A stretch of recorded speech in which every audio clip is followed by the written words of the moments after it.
Hi hello மக்களே, எல்லோரும் எப்படி இருக்கிறீங்க? எல்லோரும் சோமா இருக்கிறேன்னு நான் நினைக்கிறேன். மறுபடியுமாய் இன்னொரு வீடியோவில் நாங்கள் உங்களை சந்திக்க வந்திருக்கிறேன். இன்னொரு வீடியோன்னு போட போகிறேன். என்ன வீடியோன்னு சொன்னால், சாப்பாட்டு வீடியோ போட்டால் தான் கன பேர் பார்க்குறீங்க, கன பேர் லைக் பண்ணுறீங்க. அதால் நான் இன்றைக்கி என்ன பண்ணுற போகிறேன்னு சொன்னால், இன்றைக்கி நான் வித்தியாசமாக ஒரு சிக்கன் பிரியாணி எப்படி செய்கிறது என்றதை நான் இன்றைக்கி உங்களுக்கு காட்ட போகிறேன். நான் எப்படி சிக்கன் பிரியாணி செய்ய போகிறேன் என்றதை நீங்கள் பாருங்கள். நான் ஒவ்வொன்றே எப்படி செய்கிறேன்றதை நான் உங்களுக்கு காட்டுறேன். வாங்க வீடியோக்குள்ளே போகலாம். பிரியாணி செய்கிறதுக்காண்டி முதலாவது நான் எல்லாமே ஆயத்தப்படுத்தி வைத்திருக்கிறேன்.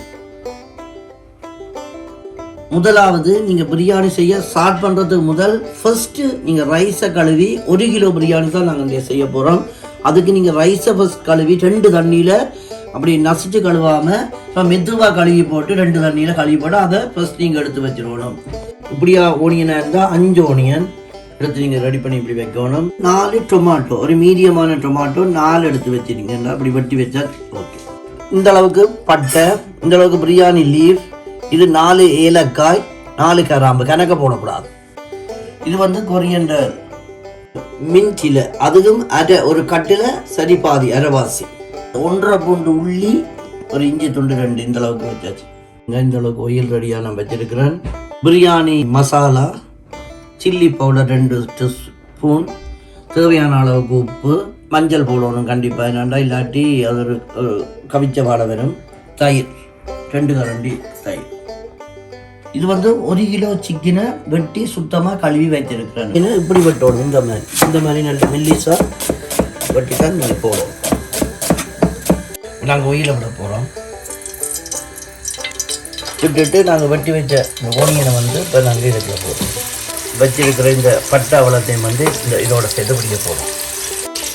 இப்போ நீங்கள் எல்லாத்தையும் போட்டுட்டு இது நல்ல கோல்டன் ப்ரௌனாக வரணும். வரும் வரைக்கும் நீங்கள் தாளியுங்க. இப்போ பாருங்கள், நல்ல கோல்டன் ப்ரௌனுக்கு இப்படி வந்துருச்சு. இப்படி தான் வரணும். இப்படி வந்தால் தான் அந்த பிரியாணி கெட்டு போகாமல் கண்ணு நேரம் வச்சு நாங்கள் சாப்பிடலாம், கெட்டு போகாது. இதை நாங்கள் ரெடி பண்ணி வச்சுருக்கிற கொரியண்டாவில் போடுவோம்.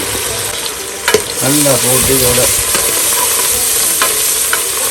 நல்லா மிக்ஸ் பண்ணி போட்டு போடுவோம்.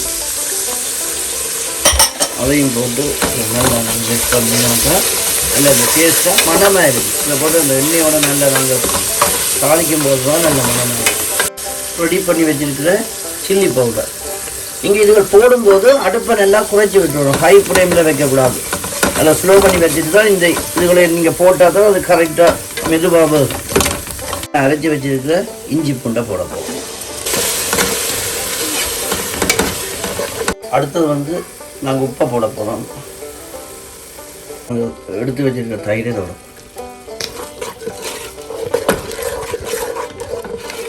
30 செகண்ட் செய்து கொண்டு அதுக்கு பிறகு நாங்கள் வெட்டி வச்ச தக்காளி பழத்தை இதுக்குள்ள நாங்கள் போட போகிறோம். இது ரெடி ஆகிட்டுது. இப்போ நீங்கள் 800 ml தண்ணி விடணும். இந்த இதுக்குள்ள எல்லாம் போட்டு நாங்கள் தண்ணியெல்லாம் நாங்கள் இப்போ விட்டுட்டோம். இப்போ நாங்கள் இதை மூடி வச்சு கொதிக்கும் வரைக்கும் நாங்கள் கொஞ்சம் வெயிட் பண்ணுவோம். நீங்கள் பிரியாணி செய்ய தொடங்கும் போதே இப்படி ஒரு பாத்திரத்துக்குள்ள நீங்கள் தண்ணி பிடிச்சி இதுக்குள்ளே தேவையான அளவுக்கு நீங்கள் உப்பை போட்டு இதை நீங்கள் ரெடி பண்ணி வச்சுக்கொள்வோம். இது இப்போ 10 நிமிஷமாக இது இப்போ கொதிச்சு கொண்டு இருக்குது. அப்படி கொதிக்குதுன்னு இப்போ நாங்கள் என்ன பண்ண போகிறோம்னு சொன்னால், இதை நல்லா அடுப்பை குறைச்சி போட்டு இன்னொரு 5 நிமிஷத்துக்கு நாங்கள் இப்படியே விடுவோம். அப்போ தான் உள்ளுக்குள்ள இருக்கிற தக்காளி பழங்கள், வெங்காயங்கள் எல்லாம் வேகும், நல்லா இருக்கும். 5 நிமிஷம் ஆச்சது. நாங்கள் ஸ்லோ ஃப்ளேமில் வச்சுருந்து நல்லா இதாக இருக்குது. நல்லா கொதித்து நல்லா கணக்காக இருக்குது, நல்லா கலராக இருக்குது பாருங்கள். இதுக்குள்ளே இப்போ நாங்கள் வெட்டி வச்ச சிக்கனை இதுக்குள்ள நாங்கள் அப்படி போட போகிறோம். மெதுவாக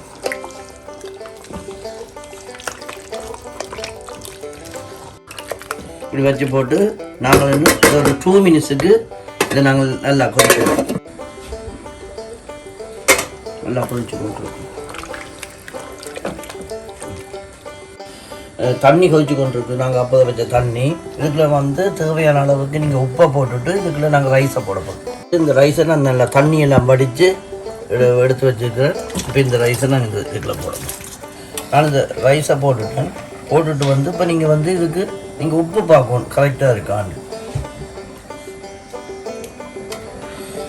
ஓகே, இதுக்கு வந்து உப்பு சாடியாக இந்த ரைஸில் வந்து கொஞ்சம் உப்பு கொஞ்சம் துள்ளணும். அப்படின்றது தான் அந்த பிரியாணிக்குள்ளே போட்டு மிக்ஸ் பண்ணிக்கல கரெக்டாக. நான் போட்டு ஒரு 2-3 நிமிஷம் இருக்கும் பாருங்கள். சாடியாக அமர்ற மாதிரி இருக்கும்போது இதை எடுத்து நாங்கள் வடிச்சிடுவோம். வடிக்கும்போது கீழே ஒரு சட்டி வச்சுருக்கணும். எங்களுக்கு பிரியாணிக்கு தண்ணி பத்தாட்டி வந்து நான் அந்த தண்ணி எடுத்து விடுறேன். வடித்து வச்சுருக்கிற இந்த ரைஸ் எடுத்து இந்த அப்படி போடணும். முதல் நான் போட்ட இந்த சிக்கன் மசாலாவுக்கு நான் உப்பு செக் பண்ணிட்டேன். உப்பு கரெக்டாக இருக்குது. இப்போ நீங்கள் ஒன்று இந்த நடுவில் சாடியாக அப்படி கிண்டி போட்டு கரெக்டாக இருக்குது தண்ணி பாருங்கள். இதுக்கு தண்ணி விட தேவையில்லை, கரெக்டாக தண்ணி இப்படி விட்டு ஹை ஃப்ளேமில் வந்து நீங்கள் ஒரு 5 நிமிஷம் விடணும். நீங்கள் ஹை ஃப்ளேமில் விடணும் 5 நிமிஷத்துக்கு. 15 நிமிஷத்துக்கு வந்து நீங்கள் லோ ஃப்ளேமில் விட்டு தான் நீங்கள் அதை குக் ஆகிட்டீங்கன்னு சொன்னால் பிரியாணி ரெடி. செய்து வச்ச பிரியாணியை நான் பார்க்க போகிறோம் எப்படி வந்துருக்கேன்ட்டு. ஃபஸ்ட்டு வந்து நீங்கள் இதை பாருங்கள், இப்படி எடுத்து நீங்கள் பார்க்கணும். ஒரு சொட்டு தண்ணியும் இல்லை. இப்படி எடுத்து இவ்வளோ பூ மாதிரி வந்துருக்கு பாருங்க, ஒன்றும் குழையே இல்லை. அந்த கணக்கின்படி நீங்கள் செய்தீங்கன்னா நல்ல கலர்ஃபுல்லான ஒரு பிரியாணி சூப்பராக வந்துடுச்சு. ஒட்டு சொட்டு தண்ணி இல்லை. மசாலா சிக்கனெல்லாம் செஞ்சு அடி பிடிக்க கூட இல்லை. அவ்வளோ சொரியலாக இந்த ரைஸு உடையாமல் இப்படி வேணும். பிரியாணி இப்போ செய்துட்டேன்.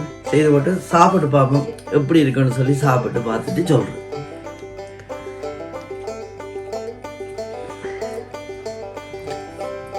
சிக்கன் எல்லாம் பாருங்க எவ்வளோ சூப்பராக வந்துருக்கு. சிக்கனே ஒரு பீஸ் எடுத்து இந்த சோத்தோட இந்த டொமாட்டோ பீஸுகளோட வச்சு போட்டு ஒரு சாப்பிட்டு பார்ப்பேன்.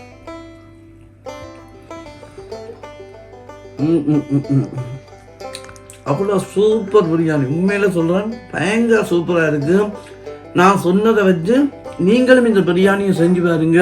இந்த பிரியாணி எப்படி இருக்குன்னு எனக்கு நீங்கள் கமெண்ட் பண்ணுங்கள், லைக் பண்ணுங்கள், ஷேர் பண்ணுங்கள், என்ன சப்போர்ட் பண்ணுங்கள். ஓகே மக்களே, இன்னொரு வீடியோவில் நான் உங்களை மறுபடியும் சந்திக்கிறேன். ஓகே, பாய்.